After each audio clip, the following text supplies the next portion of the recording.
How's it going, guys? My name is Graham, and today I want to talk about why Birds of Prey and the Fantabulous Emancipation of One Harley Quinn is my favorite DCEU movie. DC has a pretty rocky road behind it. There is a very notable steel line that separates the good and bad films. The bad ones are typically miserably bad, while the better ones have varied from good to great. It's very nice to see that they're finally figuring things out. I want to talk about what I personally loved about this movie, the things that it gave me that I didn't even know that I wanted, and why I think it shows so much promise for the future of the DCEU as well as comic book movies as a whole. I found I couldn't really do this video properly dancing around spoilers, so I'm not even going to try to work around that. Proceed at your own peril. I'm going to spoil the entire movie. It respectfully tips its hat to the movies that came before, but simultaneously distances itself completely, and definitely for the better. Let's just pick and choose what works and move on. This is a bold and necessary step forward for carving out an exciting DC branded future. Quickly, I still largely hate the title. It's a little bit obnoxious stylistically in the same way the trailers also seemed to be. Between those two things, it's kind of no wonder people didn't really turn out for this film. I would say the overall aesthetic and attitude put off in the promo material is far more representative of what you get in the actual movie, so hopefully that alone sells people a little bit. I wish the marketing of this movie wasn't so split. And honestly, once you see the movie, it is clear that the subtitle does fit quite well with everything. It is primarily a Harley Quinn movie, while acting is a bit of an origins for the Birds of Prey, so yeah, it's not entirely a Birds of Prey film. And I do like the fact that it 50% means Harley breaking up with the Joker, but it's also kind of about this film breaking it off with the larger DC universe. It takes a thorough axe to those ties with Suicide Squad, acknowledging them, but burning them in a box of keepsakes from some failed relationship. So thematically, that all works really well. This movie deserves all the credit in the world for somehow salvaging anything from that dumpster fire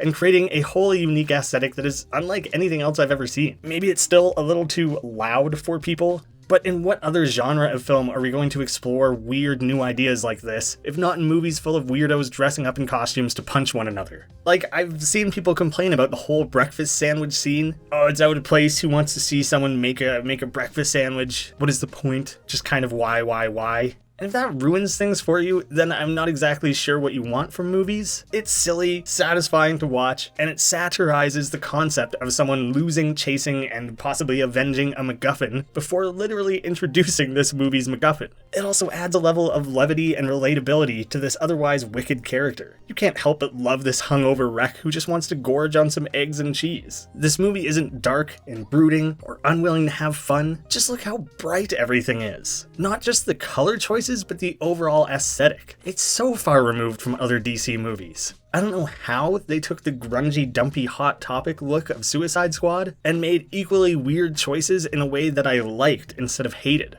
Aquaman was bright and fun as well, but even Shazam and Wonder Woman are sometimes guilty of getting dragged into these deep dark shadows that have plagued DC since the Dark Knight trilogy and Zack Snyder's involvement. There was something refreshing and cool about these anti-heroes and villains running around the broad daylight of Gotham. This goes somewhat against my personal desires for Gotham to feel like a more unique city and less like New York or LA or something familiar, but I'll be damned if it didn't work extremely well in this movie. Getting into more specific filmmaking choices, I don't think I really cared for the flash text on the screen for what Harley did wrong to each person. It feels like stylistic baggage from Suicide Squad. I think it could have worked well. It's obviously going for something different from a movie like Guy Ritchie's Snatch. The best comparison I could come up with for what I think they wanted to achieve are the splash screens in Borderlands 2, but maybe it was more to do with the attempted humor in the moments that didn't sit well with me rather than the actual flashes on screen. It was maybe a tad lazy, like they thought that the splash screen concept was inherently funny, so it was overused, didn't add a whole lot. On a second watch, it didn't bother me as much, but I think if instead they had just used flashbacks with cool splices and whip pans more like Edgar Wright, then it would have fit more with the overall energy that Kathy Yan injected into this movie. Although I did enjoy the payoff with Roman showing like 100 grievances for him. Although when you go frame by frame, almost none of them are particularly funny. It's a weird combination of random humor and some gross out stuff. I'll admit that the script in this movie wasn't great, but it's hard to say specifically what about it didn't work. The combination of exciting style, spectacle, madness, and that cartoonish flair had me so hooked that it was easy to look past. One example that comes to mind is the movie trying to go for a more subversive humor. Harley calls out Roman on his monologuing, predicting some of what he's gonna say. Oh God, stop.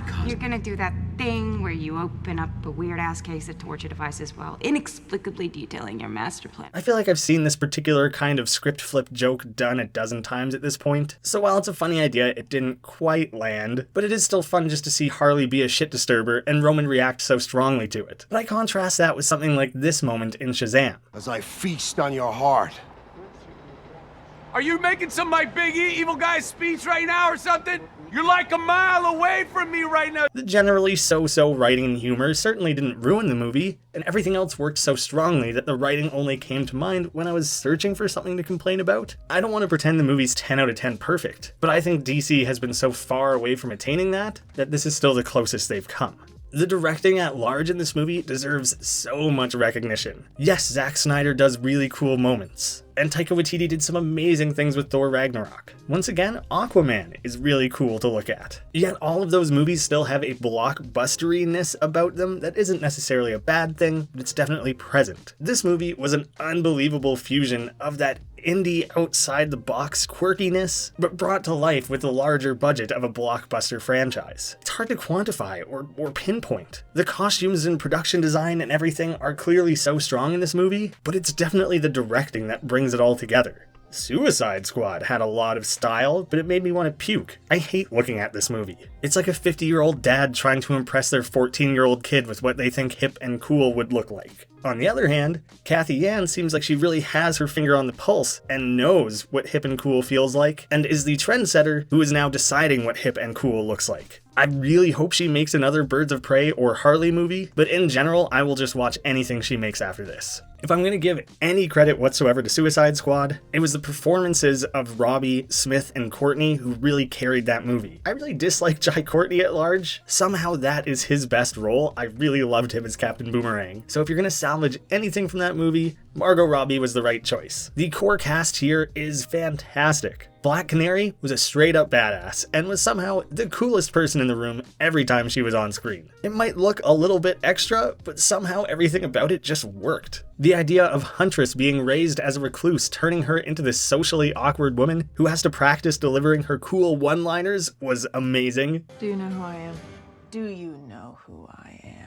There's so much potential in a character like that. It's the complete opposite of what could have been a rather bland femme fatale, and even with only a few short lines in the movie, she was an absolute scene stealer. Plus, it's a dream to finally see Mary Elizabeth Winstead in a comic book movie after years of fan casts in every character you could ever think of. I would say I wasn't totally sure about Montoya. I know my buddy Zach is a fan of the character, and he talked about wanting to see a live-action version of her in Matt Reeves' Batman. We did a wishlist video of what our ideal Batman movie would look like. I'll have a link to that in the end cards, if anybody cares. She as a character was maybe one of the least interesting, but I think that's just because she wasn't quite as over the top as everyone else. She felt a little bit more like a real person in this comic book world, and maybe it's good to have that sort of perspective rooting things in reality. But I think the unexpected casting worked quite well, going a little bit older, giving her a hard, jaded edge. It made it feel that much more believable when she went full vigilante on kind of a dime. It saves us the trouble of establishing that backstory when you can get that impression so quickly through the character's first scenes. I kind of dug that she went full middle finger to her former police buddies. She really had no gripes going against them. Cassandra was a serviceable enough character. I would say the chemistry was generally there with Harley, which was quite important. Plus she had a bit of a history with Black Canary, so that all fit together quite well. It seemed like they were kind of going for a Ricky Baker or Fire Fist, or basically any female version of Julian Dennison. I'm not sure if it quite came across how they wanted, and I have no idea why she was Cassandra Cain. That felt like a strange, unnecessary setup, like the way Marvel will randomly name drop Matt Gargan in the hopes that they can wrestle the rights away from Sony. Hopefully they have some semblance of a plan for the character down the line. As is, she was there, she was funny, don't know why she had that name, don't particularly care if she's in sequels. Even Victor Zsasz was quite interesting. It's a testament to this movie's ability to mix things up in unique new interpretations and make it work. I don't know what I wanted from an on-screen portrayal of Zsasz. If I really thought about it, it's not a character I ever really cared to see in live action, but again, it was just the right kind of different that made me want more. He was weird, creepy, and intimidating, but not really in any of the typical ways, and he had this kind of homoerotic vibe going on with Roman throughout the movie, but they don't ever really directly address it or make a big deal out of it. It was just kind of a fascinating thing that was going on in the background. And while we're on the subject,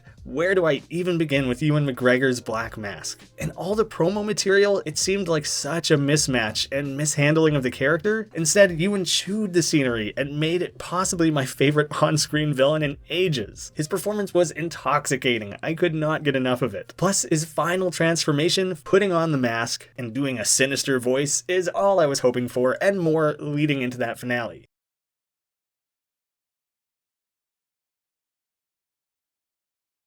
I should specify that the portrayal is great, and what Ewan brought to the role was incredible. The writing, motivations, and characterizations of pretty much everyone other than Harley in this film are very one-dimensional. Really a huge knock against the film at large. We don't really get to know anyone, and it's really that last missing ingredient. Here's hoping they follow it up with a sequel where all that origin stuff is out of the way and they can really focus on these characters. It was also interesting that he had this clout, wealth, and power as Roman Sionis, but donning the mask is him taking it to another level. People are aware that he's Black Mask, they know about it, and there's this amazing feeling of shit's getting real when he puts it on. One thing to note is I don't know if I really liked the club scene towards the end that much. It was maybe a little over the top. We already knew he was a bad guy. It kind of just confused things as to why the hell anybody would ever go to this guy's club. Maybe they all knew he was bad, but maybe not how bad, and was just supposed to show us that he had reached some ultimate breaking point, I guess? But it kind of felt like giving the devil a Hitler stash. Did we really need this uncomfortable public shaming to reinforce the idea that the guy who killed a girl for making a snot bubble is a little bit unstable and sadistic? He clearly cares a lot about his image, so I wasn't a big fan of this. I don't know, it's a very personal hang-up. I guess you could add it to my own list of grievances. Then there's Harley. As I said before, it just makes sense that they would carry forward this character with that same manic energy to carry this film. Margot has the charisma and acting chops to do some incredible things with Harley Quinn. It would have been such a shame to throw that away. There's a reason her name is in the title. She's front and center throughout and is actually given some real material to work with this time around and show off her outstanding acting range. She is the ultimate unpredictable wild card who feels like the embodiment of Ledger's concept of agent of chaos. She's kooky, she's dangerous, she's quite crazy, but less in a way that was kinda, ooh lol, look at me, I'm so wacky in Suicide Squad. If you liked her at all in that movie, you'll love her in this one. But my favorite part about Harley in Birds of Prey, they managed to go the entire film without some contrived reason for Harley to suddenly become the good guy. Sure, she struggles a bit with the morality of her actions, especially when it came to protecting Cassandra, but it was always done selfishly. Her options boiled down to gutting a relatively helpless kid or protect her. And even then, she did so quite reluctantly. That is certainly no heart of gold. It was more of a neutral obligation. And even then, she only protected her up until she herself was out of options and immediately traded her away. She was guilty about it, but she admits that she's the bad guy.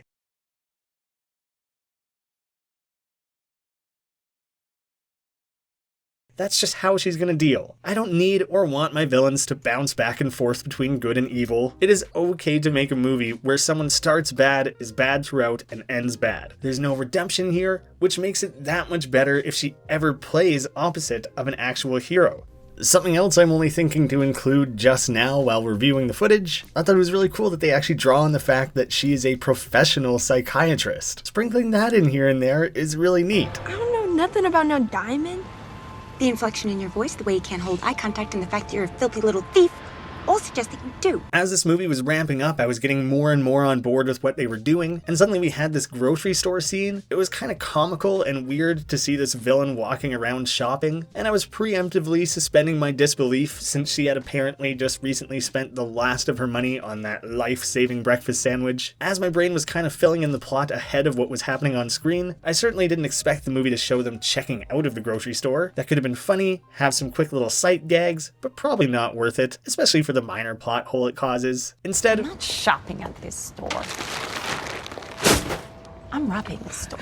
Harley just straight up steals everything. That's perfect. It was in character, made sense, added some humor, and was a little bit of a facepalm moment for myself. If you're one of the seediest villains in the city, of course you're not paying for your groceries. It was such an obvious choice for that scene that I didn't see it coming. It's funny that Harley doesn't have much of a moral code, but she has the capacity to care for really specific things. She's willing to pay for that breakfast sandwich because she loves it so much, but she does not give two shits about paying $20 to some random grocery clerk. Of course she's gonna steal it. Building off of them really going for it in terms of characterization and making them a comic booky villain, they just went for it with the hyena. No needless explanation of it being half dog or some mumbo jumbo to make it feel more believable. Nope, it's a hyena, she names it Bruce, and it just happens to behave and listen to Harley. I'm here for that. I don't need you to explain why this works or why it makes sense. In my mind, it's a staple of the character. Just do it. I'm saving this for quite late in the video because it's just the best part. The action in this movie is incredible. Again, this goes with the directing, but I don't know who the fight choreographer was, or what precisely it was that was different in this movie that made it feel so far above most of what we see in movies. But I was jumping up and down in my seat, fist pumping, jaw dropping. It just put to shame so many other comic book movies and so many other action movies. Female heroes especially usually get regulated to having some abstract power, or they just kind of roll around like John Wick, but in a way where they pretty much always end up doing this exact move. Somehow they combined the best aspects of that typical rolling, jumping, and hero punching to make some of the most enjoyable fight choreography I've seen in a superhero movie in a long time. Even in a scene where Canary is mostly just kicking people, it was somehow the most hardcore badass kicking I've ever seen. I really enjoy the fact that they gave each of the Birds of Prey and Harley their own distinct fighting style. That's really cool. If Shang-Chi isn't at least this good, I'll be so sorely disappointed.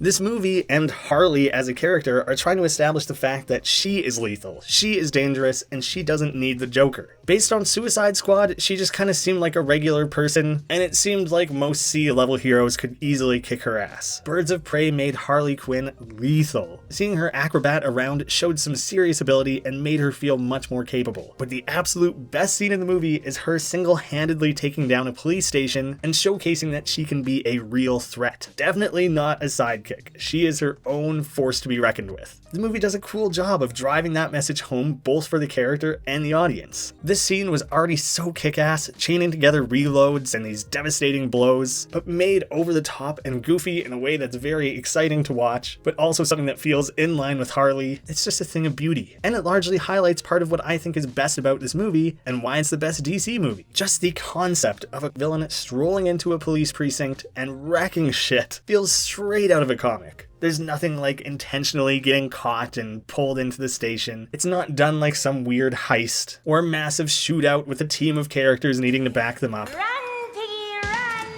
It's single-handed, it's action-packed, it makes them look incredible and makes the cops look like a bunch of chumps. If characters like this exist, then heroes are necessary. It works on so many levels. As if I don't recommend this movie enough, you need to watch it for this scene alone. Another thing in the movie that was kind of Guy Ritchie-esque is the fact that the story starts to jump around a bit. I don't know if it was totally necessary, but I think the primary reasoning behind it was to break up this major action sequence. It goes on so long that it kind of works better as two scenes, and it makes sense because there's kind of two stages to it, the police battle and the thug battle. From a story perspective, I don't know if they really pulled off that sort of jumping around. From an entertainment perspective, I was super on board. I'm very okay with it. I just think lacing together the storylines may have needed to be set up better and earlier on. Deadpool did the same thing. I'm pretty sure it's just a workaround for having a limited budget.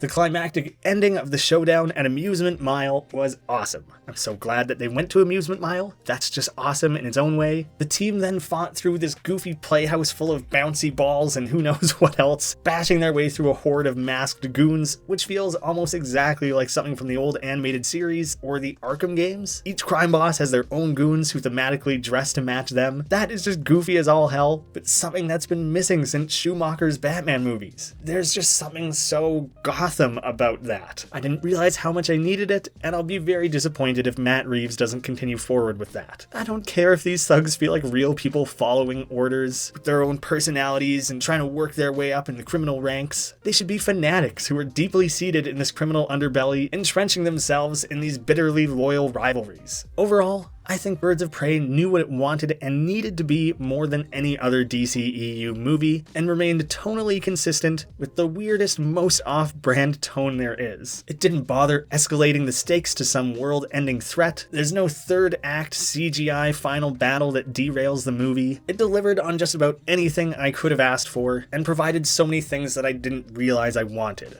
And while there's definitely room for improvement, this movie has now become the best example of why you should just let creative teams and directors do what they want. Every part of this movie is better for it. And it may have just shaken up the superhero genre in a way that only a few ever have before. It made back its budget at least, and there's hope for it to find second life in this early streaming release. I want so badly to see Kathy Yan return and craft us another perfect sandwich of a movie. It's very appealing, while quite sloppy, but in the end, it does satisfy. I hope I've thoroughly made my case and that you guys can see the value in watching this movie. I want everyone who originally slept on it to please give it a chance. If you've already seen it or don't feel like doing that just yet, then something else I can recommend to you are the videos that my aforementioned friend Zach and I have done together. We have our Batman wish list, but we also watched all of 2002's Birds of Prey from CW. There's one season. I don't know if many people know it existed. I sure didn't. It's quite the train wreck. Our discussion of that TV show is actually as long as this new Birds of Prey movie, so keep that in mind. There was a lot to talk about there, and we had a lot of fun doing it. Those are my 2 recommendations of other videos to watch, and now I feel like I've really completed the package with both 2002 and 2020's Birds of Preys. I look forward to what DC does next. Maybe you guys want to share your own personal DCEU ranking. I'll happily share and defend my own. Thank you all so much for watching. I'll see you again soon.